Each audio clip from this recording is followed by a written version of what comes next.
이삭 웃음 항상 기뻐하라. 무엇이 우리를 기뻐하지 못하게 하는가? 무엇이 우리를 항상 즐거워하지 못하게 하는가? 그 7번째 주제, 눈의 어두움에 대해서 지난주부터 말씀을 드렸어요. 그러면서 지난주에 무엇이 우리의 눈을 어둡게 해서 눈을 밝지 못하게 하는가? 왜 우리는 눈이 밝지 아니해서 우리 스스로의 마음을 기쁘게 하지 못하고 사는가? 내 마음을 기쁘게 하지 못하는 건, 내 마음을 기쁘게 하지 아니하는 건 환경이 아니고 세상이 아니고 남이 아니다. 다른 사람이 아니에요. 타인이 나의 마음을 기쁘게 하지 못한 게 아니고 내 마음의 눈이, 내 눈이 어두워서 나를 기쁘게 하지 못하게 하는 것이라는 말씀을 정확하게 말씀을 드렸어요. 할렐루야. 왜냐하면 그게 진리예요. 오늘 30절 다시 보죠. 본문 말씀 읽겠습니다. 시작. 눈에 밝은 것은, 자 여기까지 보죠. 눈에 밝은 것은 마음을 뭐하게 한다고요? 기쁘게 한다 그래요. 내 눈이 밝으면 그 내 밝은 눈이 마음을 기쁘게 할 수 있다는 얘기예요. 마음을 즐겁게 한다는 얘기예요. 할렐루야. 그런데 눈이 어두우면 마음을 기쁘게 하지 못한다는 얘기예요. 마음을 즐겁게 하지 못한다는 얘기예요. 30절 다시 보죠. 본문 또 읽죠. 시작. 눈에 밝은 것은 마음을 기쁘게 하고 좋은 기별은 좋은 기별이 누구의 뼈를 윤택하게 해서 내 뼈를 윤택하게 한다는 얘기는 살찌게 한다, 건강하게 한다, 튼튼하게 한다 이런 뜻이에요. 기름지게 한다 이런 뜻이에요. 좋은 기별은 내 뼈를 윤택하게, 내 신체, 내 몸을 건강하게 만든다는 얘기예요. 강건하게 한다는 얘기예요. 할렐루야. 그럼 좋은 기별이 어디서부터 와요? 그래, 눈의 밝음에서 온다고요. 눈이 밝아야 좋은 기별을 볼 수 있어요. 좋은 소식을 깨달을 수 있어요. 좋은 소식을 볼 수 있다고요. 알 수 있다고요. 할렐루야. 그래서 자꾸 내 마음에 뭐예요? 좋은 소식을 듣게 하는 거예요. 좋은 소식을 들려주는 거예요. 좋은 소식을 듣게 하는 거예요. 할렐루야. 좋은 소식을 들은 만큼 어떻게 돼? 마음이 기쁘니까 뭐가? 뼈가 윤택해진다고요. 믿습니까? 믿습니까? 마음의 즐거움 얼굴이 빛나가도 심령의 것은 뼈로 마르게 한다고 맨 나쁜 소식만 자기에 들려줘. 요것 봐도 나쁜 소식, 저것 봐도 나쁜 소식, 남편 봐도 나쁜 소식, 자식 봐도 나쁜 소식. 이놈의 자식은 내 말대로 안 살아. 자식을 봐도 나쁜 소식, 환경, 뭐 눈만 뜨면 맨날 나쁜 소식 들려준 거야. 본인이. 그러니까 뭐예요? 뼈가 상하는 거야. 뼈가 마르게 되는 거야. 원리가 그렇다. 원리가. 사람들이 이걸 모르는 거야. 본인 스스로에게 나쁜 소식을 맨날 집어넣어 주면서 듣게 하고 살아. 이유가 뭐냐? 자기 눈에 어둡기 때문에 그래.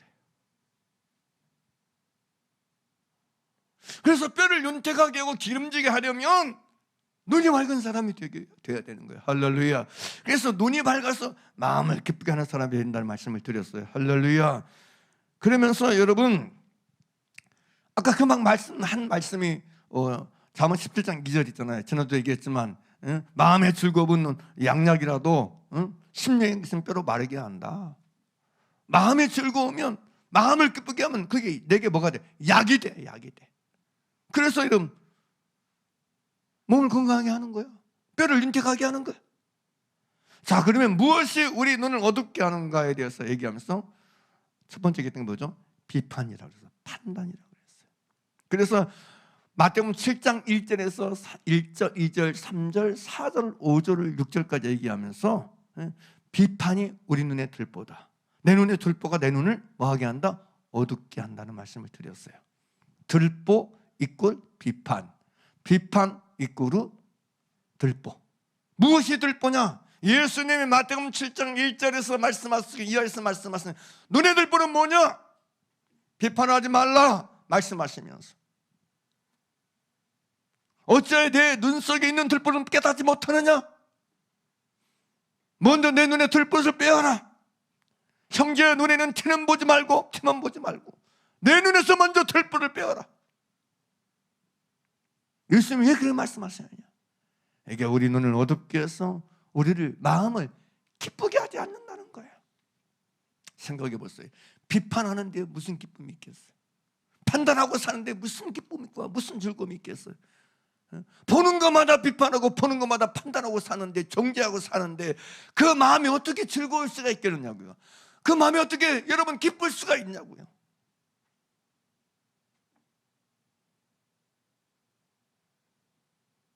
비판하면 마음이 기쁠 수 없어요. 비판하고 살면 마음이 즐거울 수 없어요. 그래서 제가 여러분 바울 얘기하면서, 여러분 고린도서 4장을 얘기하면서 다만 나를 심판을 이룬 그리스도 주시다 얘기하면서, 우리가 주님이 오실 때까지 다시는 아무것도 판단하지 말아야 된다. 아무것도 판단하고 비판하지 말아야 된다. 판단은 주님께 맡겨야 된다. 할렐루야. 재판장이신 주님의 몫이다. 그래서 우리는 비판하고 판단하는 자리에서 내려와야 됩니다. 할렐루야. 이게 대단히 중요한 걸 말씀을 드렸어요. 그래서 진짜 겸손은 판단하지 않고 사는 것이다. 재판자의 자리에 앉아서 살지 않는 것이다. 그 깊이만큼, 그 수준만큼 우리가 눈이 밝아져서 마음을 슬프게 하고 근심하게 하는 자가 아니고 마음을 기쁘게 하는 사람으로 살게 될 줄 믿습니다. 내 눈이 밝아지는 만큼 마음을 기쁘게 하는 사람이 될 수 있는 거예요. 마음에 즐거움 있는 사람이 될 수 있는 거예요. 믿습니까? 그러므로 지속적으로 계속 작정하고 비판하는 들보를 빼내는 작업을 해야 돼. 내 눈에 들보는 남이 빼줄 수 없어요. 내가 빼야 돼. 내 스스로 빼내야 돼. 그래서 들보를 빼내가는 저와 여러분 되기를 바랍니다. 이제 오늘은 두 번째 부분, 비판. 들보가 비판이라고 하는데, 그러면 우리 눈에 이 들보, 비판의 들보가 우리 눈을 어둡게 해서 우리 마음을 기뻐하지 못하게 하고 즐겁게 하지 못하게 한다고 말씀드리는데, 그러면 우리 눈에 이 들보, 비판하고 판단은 우리 마음을 슬프게 하고 고통스럽고 괴롭게 하고 기쁘게 하지 아니하는데, 도대체 마음의 비판과 판단에서 멈추느냐? 그렇지 않는다는 거예요. 비판과 판단은 반드시 우리를 안내해 가는 세계가 있어요. 우리를 인도해 가는 세계가 있어요. 비판과 판단이 우리를 끌어가는 세계가 있어요. 우리를 어디로 끌어가느냐? 우리를 어디로 향하게 하느냐? 바로 미움의 세계입니다. 미움으로 이끌고 인도가 안내해요. 비판은 우리를 무슨 길로 걷게 하느냐? 미움의 길을 걷게 해요. 미워하는 길을 걷게 한다고요. 증오의 길을 걷게 한다고요. 잠언 10장 12절에서 솔로몬은 미움은 다툼을 일으켜도 사랑은 모든 허물을 가리우느니라 이렇게 말씀하고 있어요. 그게 잠언 10장 12절 말씀인데, 미움은 다툼을 일으킨다. 곧 논쟁과 투쟁과 싸움을 일으키도록 깨어나게 하고 각성시키고 분발하게 한다는 뜻이에요. 이 다툼을 일으킨다는 얘기 원뜻이 그래요. 투쟁과 싸움을 일으킨다. 깨어나게 한다. 각성시킨다. 막 분발하게 시킨다는 거예요. 다투도록, 싸우도록 분발시킨다는 거예요. 각성시킨다는 거예요. 다투도록, 싸우도록, 투쟁하도록 흥분시킨다는 거예요. 충동질시키는 거예요. 비판과 판단으로 미워하도록 충동질해요. 우리를 충동시켜. 비판과 판단, 우리를 더욱더 미워하는 길로 가도록 우리를 충동질하고 우리를 안내해 간다는 얘기예요. 그래서 뭐하게 만들어? 다투게 만들어, 싸우게 만들어, 전쟁하게 만든다는 사실이에요. 불화하게 만든다는 거예요. 그래서 서로 물고 찢고 상하게 하는 거예요. 그래서 서로 망하게 하는 거예요. 믿습니까? 그런 식이란 말이에요. 논쟁과 분쟁과 싸움을 일으키는 것이 바로 미움입니다. 다툼을 일으키는 것이 미움이라는 것이에요. 여기 부추긴다는 표현을 쓸 수 있는데, 부추기는 거죠. 충동적인, 이 부추긴다는 말은 무슨 뜻이에요? 국어사전이 이렇게 말하잖아요. 남을 이리저리 들쑤셔서 어떤 일 하게 만들다. 감정이나 상황 따위를 더 심해지도록 영향을 미친다. 충동질에서 들 수 있어서 그 일을 하게 만든다는 거예요. 그러니까 비판과 판단은 우리를 미워하게 만들어서, 그래서 계속 우리를 충동질시켜서 우리로 싸우게 한다는 얘기예요. 다투게 한다는 얘기예요. 전쟁하게 한다는 사실이에요. 그런데 이 미움이 어디서 일어나느냐? 싸움이 어디서 일어나냐? 그래서 왜 이 미움은 끊임없이 우리에게 다툼과 분쟁과 전쟁을 일으켰냐? 일으키도록 각성시키는, 나를 막 깨어나게 하느냐? 분발시키느냐? 다음 말씀이 있어요. 10장 12절. 미움은 다툼을 일으켜도 사랑은 모든 허물을 가리우느니라, 이런 말을 해요. 이게 무슨 연관일까요? 미움은 다툼을 일으킨다 그래요. 미움은 다툼과 분쟁과 싸움과 전쟁을 각성시키고 일으키고 발생하게 만드는데, 일어나게 만드는데, 사랑은 모든 허물을 가리운다 그래요. 미움과 사랑을 대립시켜 놨죠. 미움은 왜 이러냐? 허물을 덮지 않고, 허물을 숨기지 않고, 감추지 않을 때 거기서 뭐예요? 미움이 일어나기 때문에 미움과 사랑을 이렇게 대립시켜놨어요. 모든 허물을 가리우어야 덮을 수 있어야 뭐 하다는 얘기예요? 미움이 안 생긴다는 얘기예요. 미움이 안 발생한다는 얘기예요. 할렐루야. 근데 비판과 판단은 뭐예요? 비판과 판단은 안 가려, 안 덮어줘, 둘쳐, 폭로해내. 이해가 됐어요? 이해가 됐어요? 뭐 쉽게 이해가 되잖아요. 그러니까 미움의 시작점이 되고 출발점이 되는 건 바로 허물을 가리우기는커녕 오히려 허물을 둘러내고 허물을 오히려 폭로시키고, 허물을 손가락질하고 지적하는 이런 비판과 판단에서부터 미움이 일어난다는 거예요. 여기서부터 미움이 발생하고 미움이 시작된다는 거예요. 그러니까 이 말씀을 보게 되면 미움은 어디에서 나오고 어디로부터 시작되는가? 미움은 무엇으로부터 발생하는가? 미움은 어디에서부터 만들어지는가? 바로 비판과 판단하는, 모든 허물을 가리우지 않는 데서부터 난다는 거예요. 허물을 가리우지 않는 그 상태, 바로 거기로부터, 다시 말하면 판단과 비판에서부터 미움이 시작된다는 거예요. 판단과 비판하는 것에서부터 미움은 만들어진다는 거예요. 그래서 미움의 샘, 미움의 상상 공장, 판단과 비판입니다. 판단과 비판하면 자연스럽게 미움이 만들어지게 돼 있어요. 미움이 생산되게 돼 있어요. 많은 사람들이 내가 왜 미움이 어디서 일어나지? 미움이 왜 이렇게 발생하는 것이지? 어디로부터 미움이 나오는 건지, 어디로부터 미움이 생기는 건지 잘 몰라. 허물을 가리우지 않고 덮는 게 아니고 비판하고 판단하는 데서부터, 심판하는 데서부터 미움은 흘러나오기 시작합니다. 그래서 여러분, 비판과 판단이 바로 미움의 샘인 걸 알아야 돼요. 미움의 샘은 비판과 판단이라고 하는 샘입니다. 거기서부터 미움의 물이 흘러나오는 거예요. 증오의 물이 흘러나오는 거예요. 믿습니까? 사람들은 이 원리를 잘 몰라.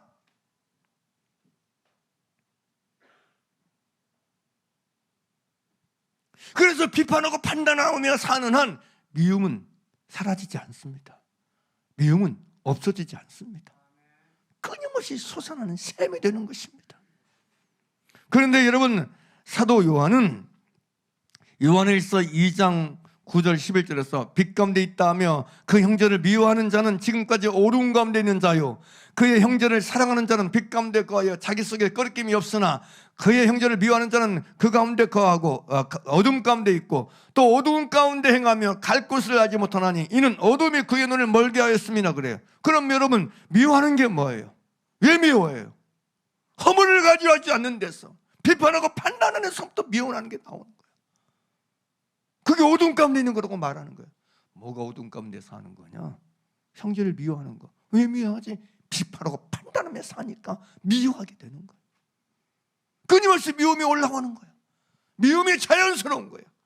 미움이 그냥 일상인 거예요. 미움이 생활인 거예요. 미움이 감정적 흐름이에요. 존재적 흐름이 되는 거예요. 대세가 되어 있는 거예요. 미움이. 사랑하는 여러분, 기억하셔야 돼. 그 형제를 미워하는 자는 어둠 가운데 있고 어둠 가운데 행하며 자기가 어디로 가는지 알지 못하는데 그 원인이 뭐냐? 이는 어둠이 그의 눈을 멀게 하였다 그래요. 어둠이. 눈의 어둠.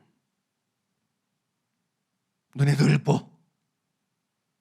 이 들보가 눈을 어둡게 만들었어. 미워하게 하는 거예요. 싫어하게 하는 거예요. 여기 눈을 멀게 했다는 말을 원문을 보게 되면 그런 뜻이에요. 눈멀게 하다. 시력을 빼앗는다는 뜻이에요. 미움은 시력을 빼앗습니다. 눈을 멀게 만들어요. 어둡게 만든다고요. 그래서 미움을 성경은 어둠이라고 말씀해주고 있는 거예요.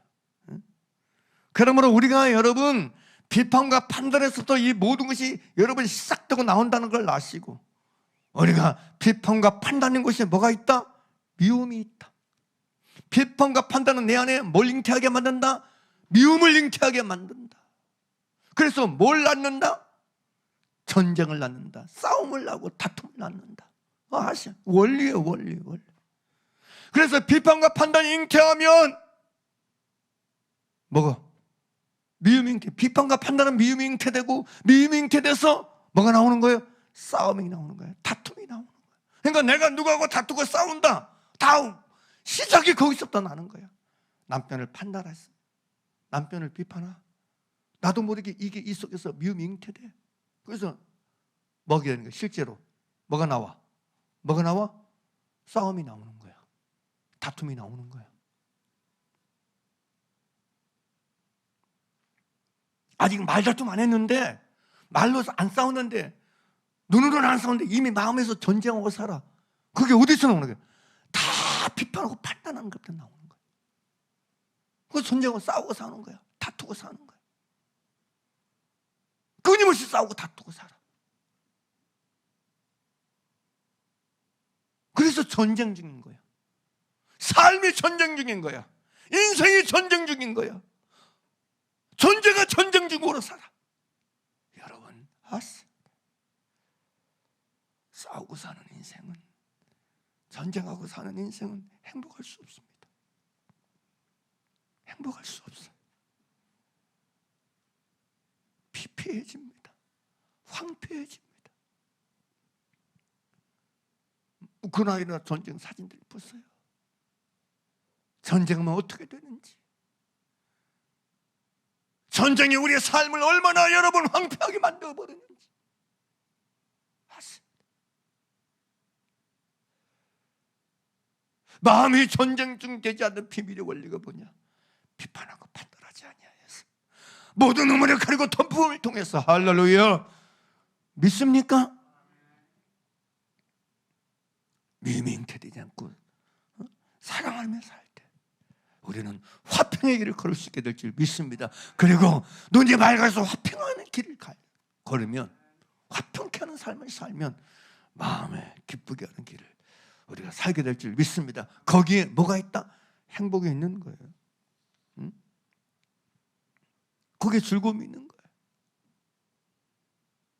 다시 말씀드립니다. 비판과 판단은 우리로 하여금 미워하게 만들어서 결국 싸우고 투쟁하고 전쟁을 일으키고 다툼을 분발시키고 각성시키고 깨어나게 만들어서 우리 스스로 슬픔의 길을 걷게 한다. 불행의 길을 걷게 한다는 걸 기억하시고, 우리가 이런 어둠의 일들을 대적하며 미워하는 길을 걷기를 간절히 바랍니다. 할렐루야. 바울은 에베소서에서요, 우리의 씨름은 혈과 육에 대한 것이 아니요 이 어둠의 세상 주관자들이라는 표현을 써요. 어둠이라는 표현을 써요. 이 세상은, 온 세상은 어둠 가운데 처했다 그랬는데, 여러분 어둠은요 두말할 필요 없어요. 사단의 역사인데, 사단의 역사는 우리들은 결국은 미워해서 전쟁하고 싸우고 다투게 만들어서 서로 망하게 하는 거예요. 피처가 멸망하게 하는 거예요. 아셔야 돼. 그래서 우리는 여러분 비판하고 판단하는 걸 정말 정신 차리고 대적하고 물리치며 살아가는 여러분 되길 바랍니다. 누가 무슨 악을 저질렀어도, 누가 무슨 악을 행했어도 여러분 내가 재판장 되어서 재판하고 살지 말라는 말이에요. 재판은 누가 하신다? 하나님께서 하시니 오히려 허물을 가려주고 덮어주는 사랑하는 길을 걷는 저 여러분 되길 바랍니다. 사랑은 허물을 덮습니다. 사랑은 허물을 가릅니다. 할렐루야. 그게 우리가 가야 될 길이고 우리가 선택해야 될 길인 걸 믿으시길 바랍니다. 내 스스로 재판장 되어 판단자 되어 판단하고 비판하지 마시라는 거예요. 에베소서 5장 1절에서 바울은 너희는 열매 없는 어둠의 일에 참여하지 말고 도리어 책망하라 그렇습니다. 어둠의 일이 뭐예요? 열매가 없습니다. 어둠의 일에는 열매가 없어요. 무슨 얘기입니까? 비판하고 판단해서 미워하고 싸우고 다툰 일에는 열매가 없습니다. 열매를 맺을 수가 없어요. 바울은 빛의 열매는 모든 착함과 의로움과 진실함이 있다 그러는데 빛의 열매는, 빛의 일에는 열매가 있지만 어둠의 일에는 열매가 없습니다. 비판하고 판단하는 것 어둠의 일입니다. 미워하는 것 어둠의 일입니다. 판단하고 비판하는 것, 그래서 싸우고 다투는 것 어둠의 일입니다. 그런데 어둠의 일에는 뭐가 없다고요? 열매가 없습니다. 열매를 맺을 수가 없습니다. 그러므로 여러분 하는 일에 열매가 있으려면 어둠의 일이 없어야 돼. 비판과 판단이 없어야 돼. 할렐루야, 할렐루야. 미움이 없어야 돼요. 싸움과 다툼이 없어야 돼요. 그래야 열매가 있습니다. 그 길에 열매를 맺는 은혜가 있습니다. 할렐루야.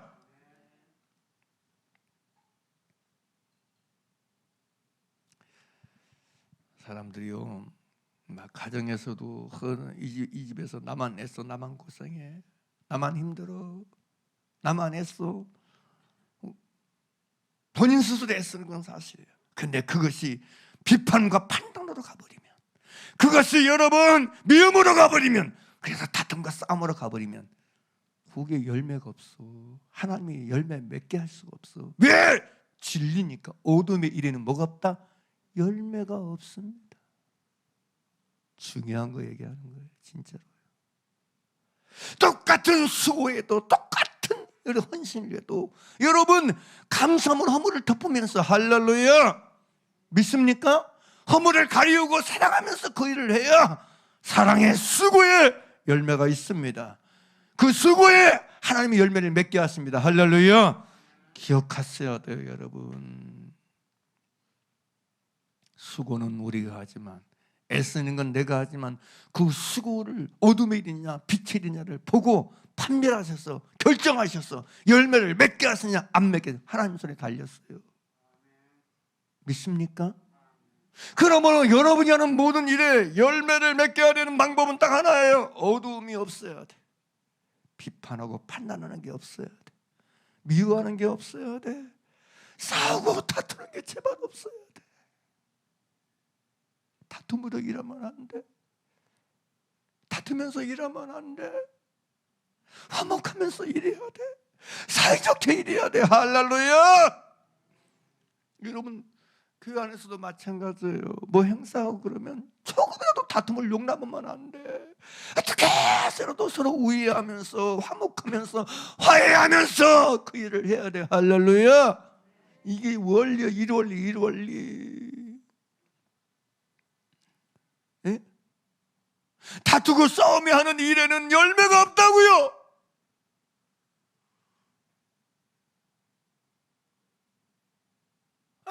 이건 내가 하니까 잘 돼야지, 하나님 잘 되게 도와주세요. 아무리 자기가 금식을 하이다 철야해도 아무 의미가 없어. 하나님은 어둠의 일에는 열매 맺게 할 수가 없어요. 정말 중요한 거예요. 하나를 해도 감사함을 하고, 하나를 해도 화목함을 하고, 화해함을 하고, 비판과 판단 없이 할렐루야 허물을 덮는 가운데 화평 속에서 할 때 하나님이 우리가 하는 모든 일에서 열매 맺게 하실 줄 믿습니다. 이게 원리라고요. 원리.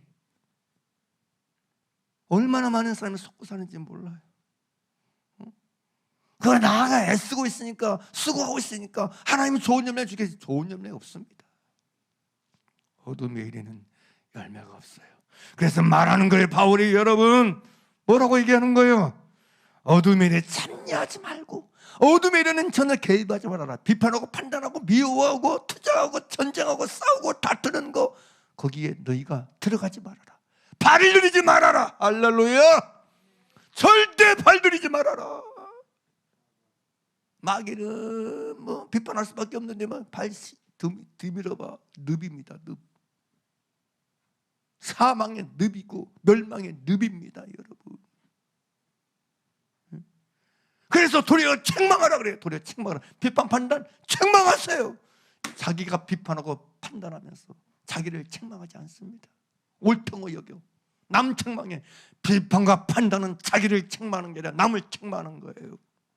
비판과 판단하는, 이 비판과 판단을 책망하는 여러분 되기를 간절히 바랍니다. 할렐루야. 내 안에서 비판과 판단이 일어날 때마다 이 내 안에서 있는 비판과 판단을, 어두움을 판단하고 책망하고 어두움을 꾸짖어야. 그래서 어둠 일에 참여하지 않아야지. 얼마나 중요한지 몰라요, 여러분. 똑같은 일을 해도 어둠이냐 빛이냐에 따라서 열매가 있고 없고로 결정되는 걸 아시고, 여러분 늘 어둠의 일을 벗고 빛의 값을 입는 자에게를 걷기를 바랍니다. 할렐루야. 그래서 바울이 말하는 거예요. 어둠의 일을 벗고 빛의 값을 입자고 말하는 거예요. 빛은 어둠에 참여하지 않는 것입니다. 비판하고 판단하며 살지 않는 거예요. 미워하며 살지 않는 거예요. 싸우고 다투고 살지 않는 거예요. 화해하고 화평하고 사는 거예요. 유다서 1장에서 유다는 11절 12절에서 가인에게, 화해 실진자 이 사람들이 가인에게 행하였으며 그렇게 표현하면서 쭉 얘기해요. 1장 내용이 다 그렇지만 다음에 12절에서 그렇게 말해요. 그들은 기탐은 없이 너희와 함께 먹으니 너희의 애찬에 암초여 자기 몸만 기르는 목자여 바람이 불려가는 물 없는 구름이여 죽고 또 죽어 뿌리까지 뽑힌 열매 없는 가을나무라는 표현을 써요. 가을나무는 가을나무인데 열매가 없어. 추수해야 될 나무인데 열매가 없어. 난 두려워요. 보세요. 여러분 주님 앞에 딱 섰어. 주님이 내게 열매를 원하시. 근데 비판하고 판단하면서 살았어. 미워하며 증오하며 살아. 다투고 싸우며 일생을 보냈어. 열매가 없네.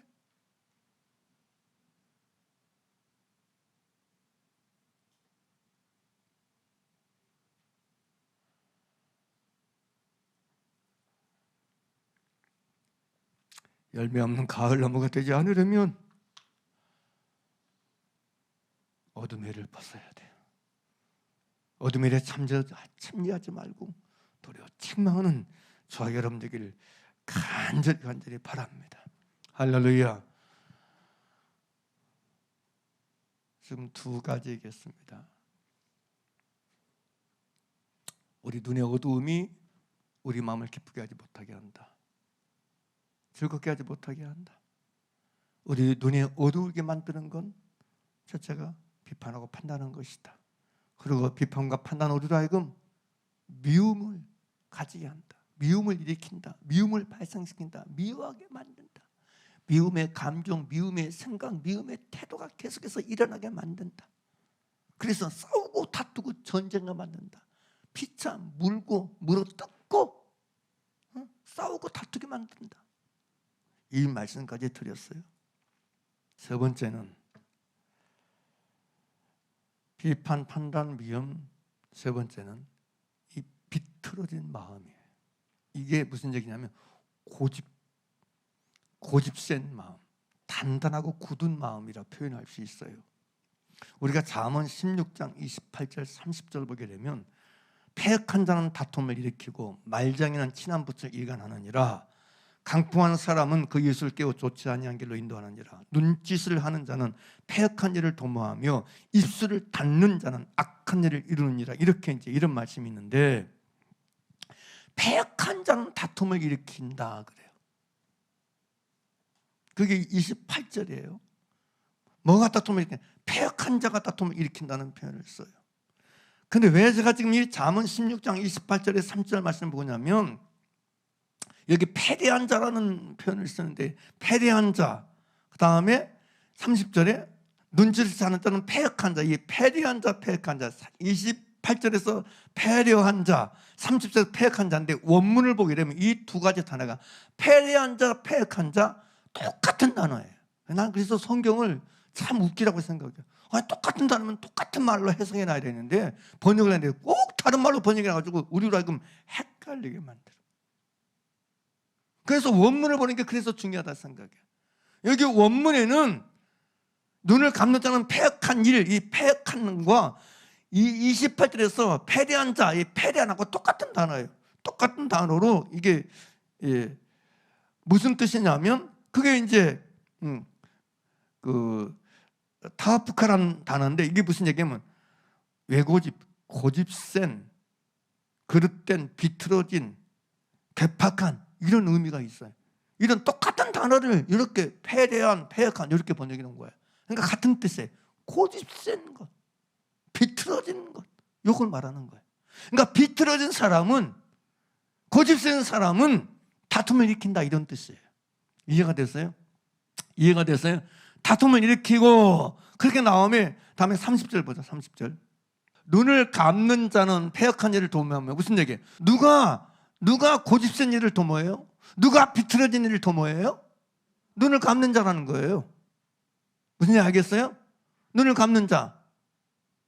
무슨 얘기냐면, 고집센 사람은 패역한 일을 도모한다는 거예요.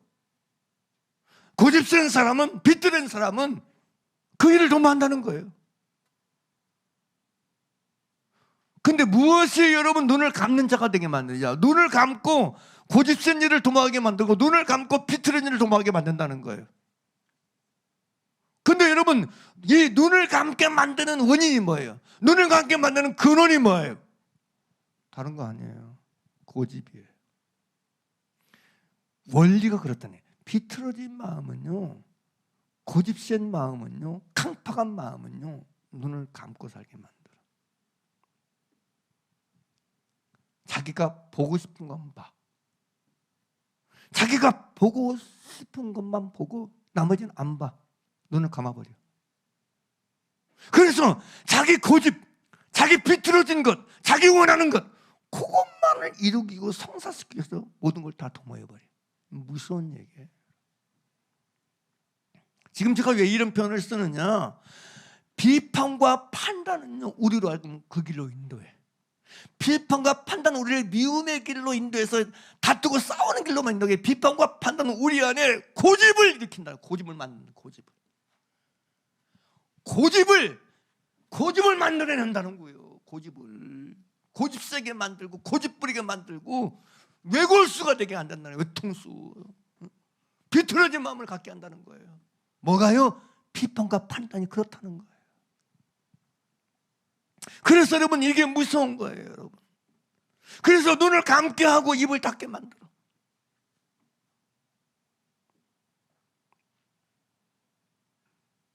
그러니까 패역한 사람은 고집이 세고 외고집이고 마음이 비틀어지고, 그릇된 사람은 다툼을 일으키고 눈을 감고 입을 닫아 자기가 바라는 악한 일을 이루며 산다는 얘기예요. 그러니까 쉽게 풀면 무엇이 우리 눈을 감고 살게 만든가? 고집센 마음이라는 거예요. 비틀어진 마음이라는 거예요. 마음이 완고하고 고집세고 비틀어진 마음이 우리의 눈을 어둡게 하고 눈을 감고 살게 만든다는 거예요. 눈을 감으면 어둠밖에 없어요. 그래서 이처럼 눈을 감아버려서 눈의 어두움은 마음을 급하게 하지는 거예요. 그래서 악인이 항상 가는 길이 있어요. 악인은요, 무슨 일을 당하면 이 사람은 자기 마음을 지키는 것이 아니고 비틀어진 마음의 길, 고집센 마음의 길, 그때고 잘못된 비틀어진 마음의 길을 선택하며 살아요. 그게 악인이 가는 길의 특징이에요. 악인은 그렇습니다. 뭔 얘기예요? 가인을 보세요. 가인을 보세요. 여러분, 세월이 지난 후에 가인은 땅에 수산을 제물로 삼아 여호와께 드렸어요. 아벨도 드렸어요. 근데 여호와께서 아벨과 그 제물을 열려받으셨으나 가인과 그 제물을 열려받지 않아요. 그러니까 가인이 몹시 분하여 안색이 변해요.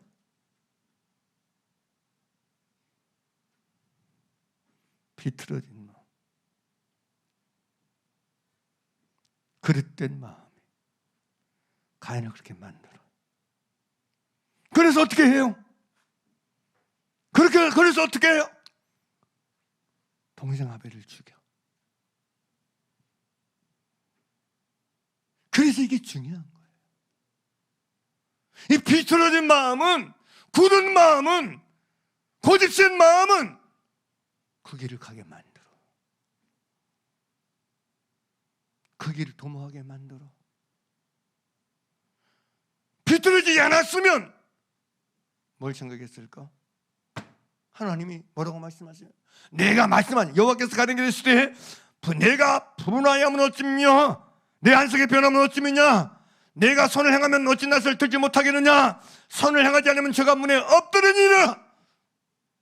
제가 너를 원하나 너는 저를 낯설지니라. 이러면 말씀드렸으면 뭐예요? 안 비틀어지고 고집센 사람이 아니면 회개해야지. 당연히 참 내가 문제구나, 내가 잘못됐구나. 우이, 하나님 아버지 용서해 주세요. 제 소원이 있는 내 마음을 용서해 주세요. 제 소원을 따라 사는 나를 용서해 주세요. 나를 도와주세요. 나를 불쌍히 여기세요. 제발 나 좀 살려주세요. 할렐루야, 할렐루야. 그래야 되지 않겠어요? 그게 마땅한 순서 아니에요? 본인이 악인이 아니었으면, 가인이 악한 자가 아니었으면 당연히 그렇게 반응했어야지. 그렇게 응했어야지. 근데 가인은 그렇게 하지 않아. 오히려 동생 아벨을 죽인 길을 선택하는 거예요. 아셔야 돼, 여러분. 그래서 여러분, 요한일서에서 사도 요한은 가인같이 하지 말라, 저는 악한 자에게 속하여 그 아벨을 죽였다 그래요. 악한 자는 우리에게 악인의 길을 걷게 만듭니다. 그게 뭐예요? 자기를 돌아보지 않게 하는 거예요. 고집 부리며 살게 하는 거예요. 비틀어진 마음을 가지고, 비틀어진 태도를 가지고 살게 하는 거야. 믿습니까? 그러니까 환경을 빌미로, 일어나는 발생한 일의 빌미로 오히려 자기가 선택하는 길, 자기가 가는 악인의 길을 합리하고 정당하게 하는 거야. 여러분 보세요. 예수도 보세요. 우리가 창세기 27장 41절 보게 되면 내용을 잘 알잖아요. 그래서 진짜 그의 아버지가 야곱에게 축복한 그 축복으로 말미암아 에서가 어떻게 야곱을 미워하여 심중에 이르기를 아버지를 곡할 때가 가까웠으니 내가 내 아와 야곱을 죽이리다 그래요. 아니, 자기가 이미 팔짱같이 팔았잖아요. 그럼 자기를 돌아볼 줄 알아야지. 이게 내가 문제구나, 내 잘못이었구나 알아야지. 왜 동생을 죽일 생각을 해? 악인들은요, 모든 일을 만나면 항상 남 탓하고, 여러분, 남 죽일 생각해. 정말이에요. 남 탓해, 자기 탓 안 해. 이게 악한 사람들의 특징이에요. 비틀어지고 그릇되고 고집되고 완고한 사람들이 하는 반응이고 응함이에요. 이게 중요한 거예요. 여러분 어때요? 여러분에게 일어난 일 속에서 어떤 일이 발생했더니 여러분 자신을 돌아보는 사람입니까? 자신을 살피는 사람입니까? 아니면 남 비판하고 판단하고 억울하게 하고 미워하고 증오하며 싸우고 다투는 길을 선택하는 사람입니까? 어떤 일이 나면 눈을 감고 입을 닫아버리는 사람입니까? 아니면 눈을 뜨고 입을 열어 하나님께 부르짖고 하나님께 간구하고 하나님께, 주님 이 기술 통해서 내게 뭘 알기 원하시고 뭘 깨닫기 원하십니까? 하나님 내게 가르쳐주세요. 내가 보게 도와주세요. 내가 봐야 될 걸 보게 도와주시고 내가 깨달을 걸 깨달을 수 있도록 도와주시옵소서. 오히려 눈을 뜨고 입을 열어서, 입을 넓게 열어서 하나님께 부르짖고 간구하는 사람입니까? 그래서 하나님을 또 의지하고 하나님을 신뢰하고 하나님을 초청하고 초대하는 사람입니까? 여러분 어떤 사람이에요?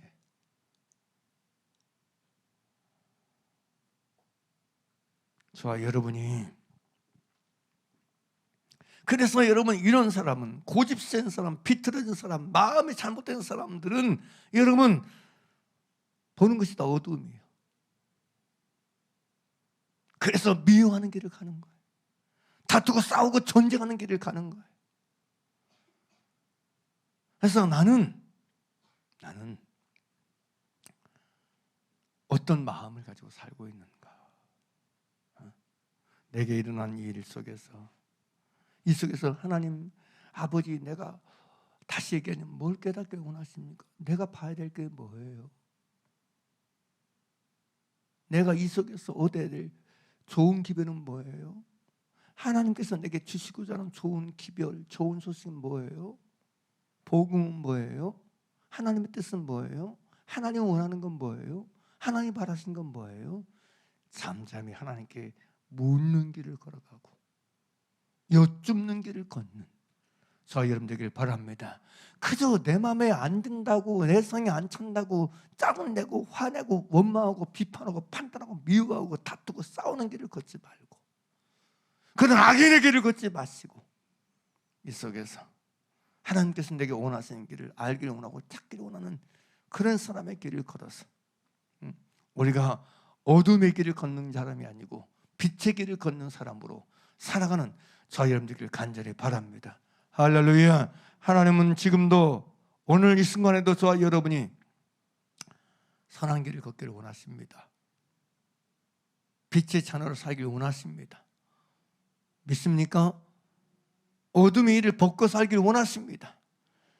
다시 말씀드립니다. 비판하고 판단하면 판단하는 만큼 내 마음이 고집이 쌓입니다. 고집이 강해집니다. 마음이 비틀어집니다. 마음이 그릇되어집니다. 마음이 굳어지고 단단해집니다. 마음이 굳어지고 단단해지면 단단해지는 만큼 눈을 감고 삽니다. 빛을 보지 않고 삽니다. 좋은 걸 보지 못하고 삽니다. 나쁜 것만 보고 삽니다. 어두운 것만 보고 삽니다. 보이는 게 어둠입니다. 보이는 게 나쁜 것입니다. 그러므로 사랑하는 여러분, 자, 여러분이 비판과 판단을 멀리하세요. 끊으세요. 제거하세요. 할렐루야, 할렐루야. 그래서 정말 여러분, 우리 마음이 고집센 마음이 아니고 그릇된 마음, 비틀어진 마음이 아니고 바른 마음, 정직한 마음 되어 살길 바랍니다. 마음이 정직한 사람은 뭘 보든지 비틀어지게 생각 안 해. 꼬아서 생각 안 해. 좋게 생각해. 선하게 생각해. 할렐루야. 정말이에요. 좋게 생각해. 선하게 생각한다고요. 네? 비판하고 판단하는 식으로 생각하지 않는다고요. 오히려 허물을 덮어주려고 생각한다고요. 허물을 가리려고 생각한다고요. 믿습니까? 긍휼히 여기를 생각한다고요. 불쌍히 여기를 생각한다고요. 하나님의 은혜를 구할 생각을 한다고요. 우리가 그런 진심 있는 자로 하나님 앞에 살아서 우리가 가는 인생의 날들이 하나님 앞에서 어둠의 길이 아니고 빛의 길이 되길 나사렛 예수님을 간절히 축복하고 축복합니다. 할렐루야. 기도드리겠습니다.